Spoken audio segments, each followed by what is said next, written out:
Hello my dear students, मैं हूं सूरज कुमार वशिष्ठ और स्वागत करता हूं आपका अपने प्यारे से channel physics by SK Vashishtha में। बच्चों, आज हम लोग क्लास 12th की इलेक्ट्रोस्टैटिक्स वाली चैप्टर को, जो चैप्टर हम लोग पढ़ रहे थे, उसका लेक्चर नंबर 10 स्टार्ट करने वाले हैं, है ना। चलिए, बहुत अच्छी बात है सर, बहुत अच्छी बात है सर। क्या पढ़ेंगे आज हम लोग? तो जैसा हमने आपको पिछले क्लास में बेटा गॉस लॉ के बारे में बताया था। क्या पढ़ा था बच्चों हम लोगों ने? गॉस लॉ के बारे में, ठीक है ना।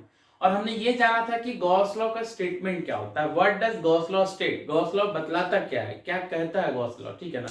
फिर हमने ये भी जाना था कि सर उसको प्रूफ कैसे किया जाता है, ठीक है ना। उसकी प्रूफ कैसे की जाती है, और हमने कोशिश करा था उसको प्रूव करने का, और फाइनली हम लोग कामयाब भी हुए थे, है ना। फाइनल स्टेटमेंट गॉस लॉ का जो मैथमेटिकल पार्ट आया था मेरा, वो क्या आया था कि the net flux associated with the closed surface is total enclosed charge Q divided by epsilon not. याद होगा आपको, ठीक है ना। तो आज हम लोग उससे आगे की पढ़ाई करेंगे बच्चों, और आज हम लोग कुछ एप्लीकेशन सीखेंगे गॉस लॉ के, है ना, कि कहां कहां यूज किया जाता है और कैसे यूज किया जाता है, ठीक है ना। तो बेसिकली हम लोग गॉस लॉ का यूज करते हुए इलेक्ट्रिक फील्ड निकालने वाले हैं, ठीक है ना। आपकी जानकारी के लिए मैं बता दूं, हम लोग गॉस लॉ का यूज करते हुए इलेक्ट्रिक फील्ड निकालने वाले हैं अलग अलग केसेस में, ठीक है ना। जिसमें सबसे पहला एप्लीकेशन आपके स्क्रीन पे लिखा हुआ है। क्या करने वाले हैं सो मैं बतलाता हूं आपको, लेकिन हम लोग एप्लीकेशंस ऑफ गॉस लॉ में क्या पढ़ने वाले हैं। तो सर अलग अलग केसेस में हम लोग इलेक्ट्रिक फील्ड निकालेंगे, ठीक है ना। चलिए, बहुत अच्छी बात है सर, कैसे निकालेंगे। तो सबसे पहले एप्लीकेशन पे आते हैं। गॉस लॉ का यूज करते हुए हम लोग निकालने की कोशिश करेंगे क्या? तो sir electric field due to an infinitely long uniformly charge straight wire. Electric field निकालेंगे किसकी वजह से?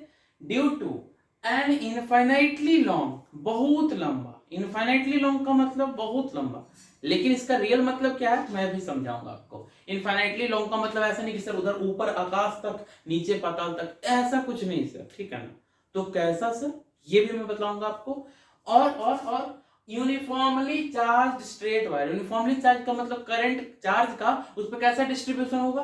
तो सर लीनियर डिस्ट्रीब्यूशन होना चाहिए, है ना। Charges should be distributed along the length, वो भी यूनिफॉर्म डिस्ट्रीब्यूशन होना चाहिए, ठीक है ना। यूनिफॉर्म डिस्ट्रीब्यूशन होना चाहिए, तभी तो वो यूनिफॉर्मली चार्ज होगा। हाँ सर, अच्छी बात है सर। चलिए अब आते हैं मुद्दे की बात पे। सबसे पहले, ठीक है ना, हम लोग क्या करने वाले हैं वो देखिए। हम लोग के पास है क्या? तो हम लोग के पास सर एक infinitely long straight uniformly charged wire है, ठीक है ना। अब आपने क्या करना है सर? अब आपने इस वायर की वजह से किसी पर्टिकुलर पॉइंट पे आपको इलेक्ट्रिक फील्ड फाइंड करनी है। बस आप मुझे वो फाइंड करके बताओ, ठीक है ना। चलिए देखते हैं क्या हम लोग फाइंड कर सकते हैं।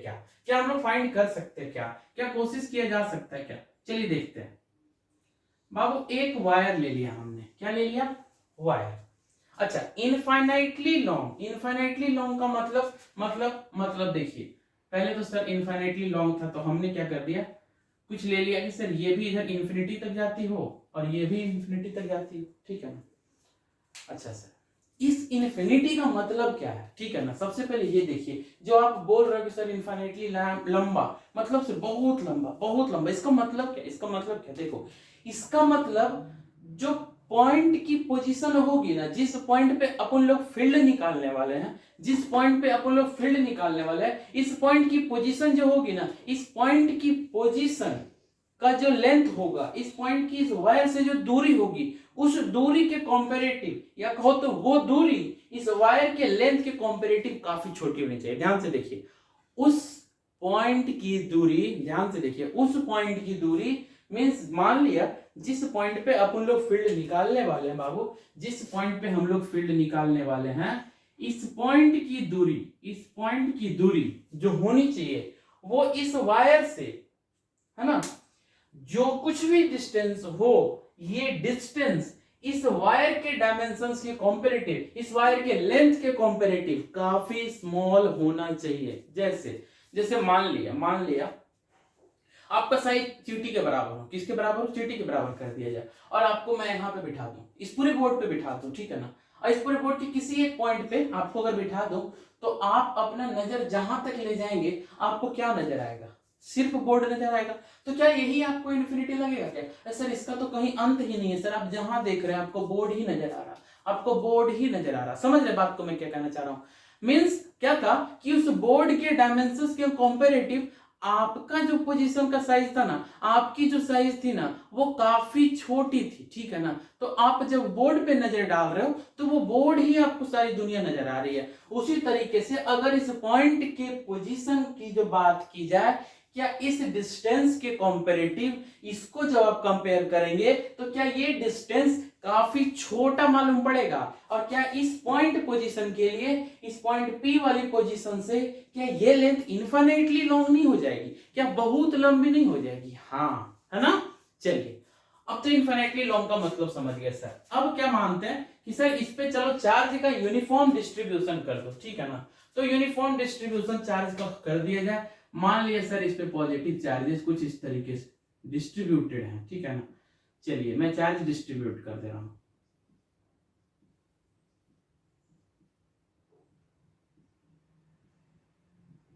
ये रहा, है ना, चार्ज का यूनिफॉर्म डिस्ट्रीब्यूशन हमने कर दिया। कोई दिक्कत वाली बात नहीं सर। सर जो क्वेश्चन कर रहा था, सबसे पहले क्या कर रहा था, क्वेश्चन ये बोल रहा है कि हम लोग को क्या निकालनी है, हम लोग को सर फील्ड निकालना है। सर कैसे फील्ड निकालना है? तो सर एक इनफाइनाइटली लॉन्ग, तो इनफाइनाइटली लॉन्ग का मतलब समझ गए, यूनिफॉर्मली चार्ज भी समझ गए, स्ट्रेट वायर, तो सर स्ट्रेट वायर है। अब उनको फील्ड निकालना है, तो सर कहां? अब सवाल आता है कहां। पहले क्या करना है, किसकी वजह से? तो इसकी वजह से, जिसकी वजह से निकालना था उसका कॉन्सेप्ट दिमाग में बिठा लिए। कहां निकालना है वो सेट कर लो, फिर कैसे निकालना है ये देख लेंगे, है ना। तो कहां निकालना है, कहां निकालना है, कहां निकालना है? तो सर मान लो एक पॉइंट है P जिस पे आपको फील्ड निकालनी है। इस पॉइंट का नाम डाल दिया P। और अगर उस पॉइंट की दूरी, अगर उस पॉइंट की दूरी इस वायर से, ध्यान दो, उस पॉइंट की दूरी अगर इस वायर से मैं R मान लूं, कितना मान लूं? R मान लो। उस पॉइंट की दूरी अगर इस वायर से मैं R मान लूं, है ना, मींस उस यूनिफॉर्मली चार्ज स्ट्रेट वायर से R डिस्टेंस पे एक पॉइंट P है जहां मुझे फील्ड निकालनी है, ठीक है ना। जहां मुझे क्या निकालनी है? फील्ड निकालनी है। अच्छा अब देखो बाबू एक बात बता, हम लोग किसका यूज करने वाले हैं? Gauss law. हम लोग करने क्या वाले हैं? तो देखिए, अगर देखो ध्यान से, अगर हम लोग इस वायर के फील्ड की बात करें, ध्यान देना, तो क्या सर ये इस पॉइंट पे रेडियली आउटवर्ड होगा? इस पॉइंट पे रेडियली आउटवर्ड होता है। हम लोग पढ़े थे कि लीनियर चार्ज डिस्ट्रीब्यूशन का जो फील्ड होता है वो सिलिंड्रिकल सिमेट्री होता है। देखिए ध्यान से, सिलिंड्रिकल सिमेट्री क्यों? क्योंकि इसके हर एक पॉइंट पे फील्ड आपको रेडियली आउटवर्ड दिखेगा। इसके हर एक पॉइंट पे फील्ड आपको रेडियली आउटवर्ड दिख रहा है, आउटवर्ड दिख रहा है। जो सब की बात आप करोगे तो ये पूरा फील्ड अगर पूरे लीनियर डिस्ट्रीब्यूशन की वजह से देखें तो आपको सिलिंड्रिकल सिमेट्री दिखेगा, ठीक है ना। अच्छा सर, अच्छी बात है सर। तो सोचिए, क्या इस वायर के चारों तरफ आप एक सिलिंड्रिकल सरफेस अज्यूम कर सकते हो? क्यों ऐसे अज्यूम करेंगे? तो सर उसको अगर गॉसियन सरफेस मान लें तो ये वायर का पोर्शन उसके अंदर इनक्लोज चार्ज हो जाएगा। सोचिए ध्यान से, उसके अंदर इनक्लोज चार्ज हो जाएगा। अब अगर उसके अंदर इनक्लोज चार्ज पता लग जाए, वो सिलिंड्रिकल पोर्शन आपको पता है, तो सोचिए फ्लक्स की वैल्यू तो हम निकाल सकते हैं, उस सरफेस से लिंक्ड फ्लक्स निकाला जा सकता है। अब जब फ्लक्स आपको गॉस लॉ से आपने निकाल लिया, और फ्लक्स का एक और कॉन्सेप्ट आपको पता है, ई डॉट डीएस वाला। सोचो अगर दोनों फ्लक्स को इक्वेट कर दे तो क्या अपने को ई की वैल्यू मिल जाएगी? क्या क्या हम लोग इलेक्ट्रिक फील्ड तक पहुंच सकते हैं? क्या क्या इलेक्ट्रिक फील्ड का एक्सप्रेशन मिल जाएगा क्या? हाँ सर। मतलब क्या हम लोग एक, सबसे पहले क्या करने वाले हैं, हम लोग एक हाइपोथेटिकल गॉसियन सरफेस जो सिलिंड्रिकल शेप का होगा, इस वायर के चारों तरफ इस तरीके से एज्यूम करेंगे कि इस वायर के पोर्शन को वो इनक्लोज कर ले, ठीक है ना। एक cylindrical hypothetical Gaussian surface enclosing this portion of the wire having length L, ठीक है ना। तो इस वायर से जुड़े कुछ पैरामीटर्स की बात मैं करूं, क्या क्या चीजें आपके पास पता है बाबू? तो मान लेते हैं कि इसके पास चार्ज कितना है, ध्यान दीजिए, मान लेते हैं इसके पास चार्ज कितना है, Q, ठीक है ना। इसका लेंथ अगर हम लोग देखें, ध्यान दीजिए, L, तो बताइए इससे आपको एक चीज तो कंफर्म हो जाता है कि lambda is equal to Q upon L, lambda is equal to Q upon L, ठीक है ना। लेमडा को क्या बोलते हैं? Linear charge density. लेमडा को क्या बोलते हैं? Linear charge density. तो सबसे पहले गॉसियन सरफेस अज्यूम करें और उसका क्या यूज करते हैं हम लोग, सो देखिए। तो ये किया हमने सिलिंड्रिकल गॉसियन सरफेस को अज्यूम, ठीक है ना। क्या किया कि एक cylindrical hypothetical Gaussian surface assume करा जो वायर के एक पोर्शन जिसका लेंथ एल है उसको इनक्लोज कर रहा, ठीक है ना। मतलब किसको इनक्लोज कर रहा है? वायर के जिस पोर्शन को इनक्लोज कर रहा है सर उसका लेंथ एल है, ठीक है ना। तो बताइए क्या बताइए, क्या जिस पोर्शन को ये इनक्लोज कर रहा है उसके ऊपर चार्ज की वैल्यू मैं अगर बोलूं तो बताइए इंक्लोज चार्ज, मान लिए क्यू आई एन लिखते हो, ठीक है ना। क्यू इंक्लोज की वैल्यू बताइए बाबू क्या हो जाता है? इंक्लोज चार्ज की वैल्यू तो एक यूनिट लेंथ पे चार्ज कितना है, सोचो ना। अगर चार्ज पर यूनिट लेंथ को लैम्डा बोलते हैं जिसको लीनियर चार्ज डेंसिटी बोलते हो, तो बताइए इंक्लोज चार्ज की वैल्यू लैम्डा इंटू एल है जो इसका पोर्शन था। सो क्या इंक्लोज चार्ज की वैल्यू पता लग गई क्या? ठीक है ना। अच्छा सर, इंक्लोज चार्ज की वैल्यू आपको पता लग गई। हमने क्या करना है? पॉइंट पी पे फील्ड निकालना है। चलिए अब गाड़ी को आगे बढ़ाते हैं। सबसे पहले क्या सर हम लोग देखिए ना, अगर इस सिलिंड्रिकल गॉसियन सरफेस से फ्लक्स की बात की जाए, ठीक है ना, तो देखो ध्यान से अपने के पास कौन कौन से सरफेसेस हैं। एक सरफेस ये दिख रहा है आपको, दूसरा सरफेस कौन दिख रहा है? देखो तो दूसरा सरफेस बॉटम वाला हो जाएगा। देखिए ना, अगर ये सिलिंड्रिकल गॉसियन सरफेस जिसको आपने अज्यूम करा है, तो एक तो इसके ऊपर का कर्व सरफेस, दूसरा सरफेस और तीसरा कर्व सरफेस, ठीक है ना। अब देखिए ध्यान से, अगर सरफेस के डायरेक्शन की बात की जाए तो नॉर्मल आउटवर्ड, ठीक है ना, इसको हम लोग क्या लिख सकते हैं? S1। दूसरे सरफेस की बात की जाए तो नॉर्मली आउटवर्ड S2, ठीक है ना। और तीसरे सरफेस की बात की जाए तो नॉर्मली आउटवर्ड S3। कोई प्रॉब्लम? Normally outward S3। कोई प्रॉब्लम हो तो बोलो, कोई प्रॉब्लम हो तो बोलो। अरे है क्या? नहीं ना। अब देखो, अगर हम लोग टोटल फ्लक्स एसोसिएटेड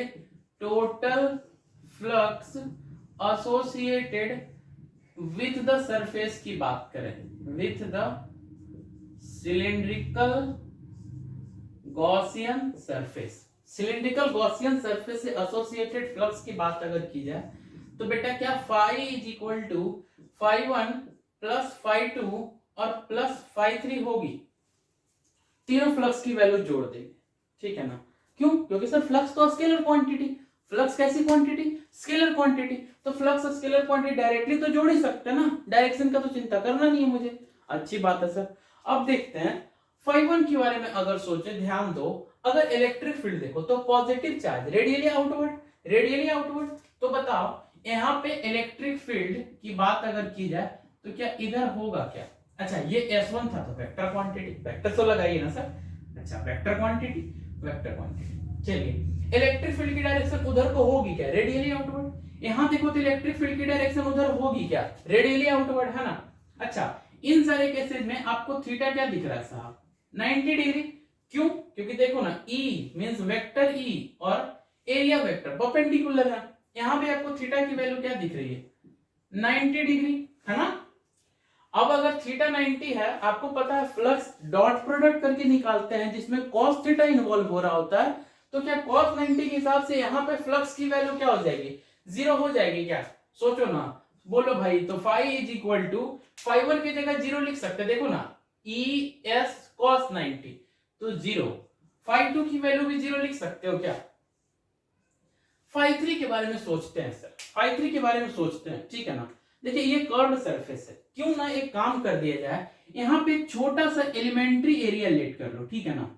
अब उस एलिमेंट्री एरिया का डायरेक्शन, ठीक है, देखो मान लिया ds लेट कर लिया तो नॉर्मल आउटवर्ड एलिमेंट्री पोर्शन का एरिया लेट किया, छोटा सा एरिया ds, छोटा सा, ठीक है ना। ds लेट किया रेडियली आउटवर्ड, ठीक है ना। इलेक्ट्रिक फील्ड के बारे में क्या? तो सर इलेक्ट्रिक फील्ड भी तो उसी डायरेक्शन में होगा, ये पूछने वाली बात नहीं है, ठीक है ना। तो अगर हम S3 के थ्रू फ्लक्स की बात करें तो phi3 की वैल्यू को बेटा देखो ध्यान से, क्या phi3 की वैल्यू को हम लोग देखो ध्यान से, क्या E डॉट ds का इंटीग्रल लिख सकते हैं क्या? सोचो ना, लिख सकते ना। हाँ सर हम लोग पढ़ेंगे ना क्लोज्ड इंटीग्रल की बात, जो पूरे सरफेस इंटायर कर्व सरफेस के लिए हम लोग ले रहे हैं। तो देखो फाई की वैल्यू क्या हो जाती है, फाई इज इक्वल टू, ये तो 0 0, उसमें देखो क्या इलेक्ट्रिक फील्ड कॉमन निकल जाएगा, ठीक है ना। अच्छा पहले एक और काम कर लो, उसमें क्या कर सकते हैं हम लोग, देखो ध्यान से, ई डी एस, और इसमें थीटा की वैल्यू कितनी है, थीटा की वैल्यू 0 डिग्री, तो कॉस 0 डिग्री, तो आप लोग डायरेक्ट क्या कर सकते हैं हम लोग कि integral of E D S, क्योंकि कॉस 0 की वैल्यू 1। अच्छा अब देखो ना, फाई ये है flux, total flux associated with the cylindrical Gaussian surface, ठीक है ना। तो फाई इज इक्वल टू, आपको ई को बाहर निकाल लो, और जब इंटीग्रल लोगे किसका, डीएस का, तो बताइए कर्व्ड सरफेस एरिया किसका, सिलेंडर का क्या होता है, सोचो, E into curved surface area of cylinder क्या होता है, याद है, 2 पाई आर एच, है ना। तो 2 pi r which is the radius of the cylinder, ये वाला, और एच के जगह हम लोग जो लेंथ पोर्शन का आ रहा है, देखिए ना, हाइट यही होगा ना, ठीक है ना। तो 2 पाई आर एच, ये फाई की वैल्यू हो गई नेट फ्लक्स एसोसिएटेड। तो ये जो फ्लक्स आपको मिला है, ये आपको as per the concept of electric flux मिला, कि इलेक्ट्रिक फ्लक्स का जो डेफिनेशन कहता था कि ई डॉट डी एस से निकाल लो, तो हमारे पास 3 गो सरफेस दिखा, तीनों से बारी बारी से निकाल लिए, अब क्योंकि स्केलर क्वांटिटी था तो जोड़ दिए, तो हमको टोटल फ्लक्स मिल गया। लेकिन अगर गॉस लॉ यूज करें, क्या हमको इतना करने की जरूरत है क्या हमको इतना करने की जरूरत है क्या, सोचो ना भाई, नहीं ना। तो क्या हम लोग अकॉर्डिंग टू गॉस लॉ, ध्यान दीजिए, हम लोग अकॉर्डिंग टू गॉस लॉ ऐसा लिख सकते हैं क्या, देखिए ना, अकॉर्डिंग टू गॉस लॉ हम लोग जो फाई की वैल्यू थी उसको क्यू इनक्लोज्ड और डिवाइडेड बाय एप्सिलॉन नॉट कर सकते हैं, और क्यू इनक्लोज्ड की वैल्यू हमने कितना निकाल रखी है, इसको देखो ना, lambda into L divided by epsilon not. अच्छा इसको 2 मान सकते क्या। अब सोचो, क्या ये भी flux associated with the Gaussian surface था, यस, और क्या ये भी flux associated with the cylindrical Gaussian surface था। क्या दोनों फ्लक्स को हम लोग सेम ही तो मान रहे हैं ना, दोनों फ्लक्स तो एक ही चीज है ना, दोनों फ्लक्स तो वही है ना सर, खाली अलग अलग तरीका से निकाले थे। मतलब ई वाला फ्लक्स ई वाला फ्लक्स बराबर होगा, है ना, बराबर होगा। तो बराबर करते हैं अगर बाबू ध्यान दो, तो क्या आपको इक्वेट करने से ई की वैल्यू मिल जाएगी। अब चमका कि हमने ऐसा क्यों किया, अब दिमाग में आना कि हम ऐसा क्यों कर रहे थे, हम लोग ऐसे क्यों चले थे, हम लोग को निकालना भी तो फील्ड था ना। हाँ सर अब समझ में आया, अब देखो क्या कर सकते हैं। तो सर एक काम कीजिए, इक्वेट कर दीजिए किसको, 1 और 2 को, इक्वेटिंग 1 और 2, है ना। और 1 और 2 को अगर इक्वेट करो, ध्यान इसको लिख लीजिएगा अगर आपको छूट रहा है तो, ठीक है ना। अगर मैं मिटा दे रहा हूं तो आप पीछे जाके पॉज करके उसको नोट डाउन कर लेंगे, मैथमेटिकल पार्ट। हालांकि अगर कॉन्सेप्ट से सेट हो जाता है तो आप खुद से ये डेरिवेशन कर सकते हो, है ना, कोई बहुत बड़ी बात नहीं है। देखिए दोनों को इक्वेट कर दो बाबू, तो हम लोग क्या लिख सकते हैं, फर्स्ट से क्या था, E into 2 pi R L is equal to lambda L pi epsilon nought, है ना। अच्छा एल से एल चला गया, ठीक है, तो ई की वैल्यू क्या मिलती है, देखो तो, lambda by 2 pi epsilon nought into R, ये आपको क्या मिल गया, इलेक्ट्रिक फील्ड। कोई problem, this is the electric field at point P. अगर पॉइंट पी का पोजीशन ये है, आर डिस्टेंस पे है किससे, वायर से, तो हम लोग के इलेक्ट्रिक फील्ड की वैल्यू कुछ ये होगी। हाँ एक चीज है, अगर चार्ज इस पे नेगेटिव होता तो डायरेक्शन सिर्फ उल्टा हो जाएगा, ठीक है ना, डायरेक्शन सिर्फ क्या हो जाएगा, उल्टा हो जाएगा। अच्छा सर हमको तो समझ में आ गया सर। अब देखो क्या इलेक्ट्रिक फील्ड हमने गॉस लॉ का यूज करते हुए निकाला, ठीक है ना, इसीलिए इसको हम लोग एप्लीकेशन ऑफ गॉस लॉ कह रहे हैं, ठीक है ना। मतलब सवाल आता है कि हाउ विल यू फाइंड की जरूरत ही नहीं है, सीधे क्वेश्चन आपकी क्या पूछा जाएगा कि एप्लीकेशंस ऑफ गॉस लॉ का कोई एक एप्लीकेशन बताइए, ठीक है ना। तो आप कहेंगे कि सर हम लोग इलेक्ट्रिक फील्ड निकाल सकते हैं, किसकी वजह से, तो एक uniformly charge infinitely long straight wire की वजह से किसी पर्टिकुलर पॉइंट पे हम लोग फील्ड निकाल सकते हैं। तरीका कुछ ये होगा, हमने गॉस लॉ का यूज किया है। और भी एप्लीकेशंस हैं हम लोग ठीक है ना, सेकंड एप्लीकेशन, थर्ड एप्लीकेशन, हम लोग ढेर सारा है, लेकिन आपके सिलेबस में 3-4 हैं जो हम लोग करेंगे, ठीक है ना। तो ये रहा कि हम लोग कैसे इलेक्ट्रिक फील्ड निकालेंगे uniformly charge infinitely long straight wire की वजह से। इसके बाद हम लोग सेकंड एप्लीकेशन करेंगे अगले क्लास में। आशा करता हूं कि आपको यहां तक समझ में आया हो। अगर कोई प्रॉब्लम हो मेरे से कमेंट सेक्शन में पूछिए, मैं उसको दूर करने की कोशिश करूंगा, ठीक है ना। और तब तक इसका एक खूबसूरत सा नोट्स बनाइए और पढ़िए, और सिर्फ पढ़िए, है ना। Stay safe and good bye.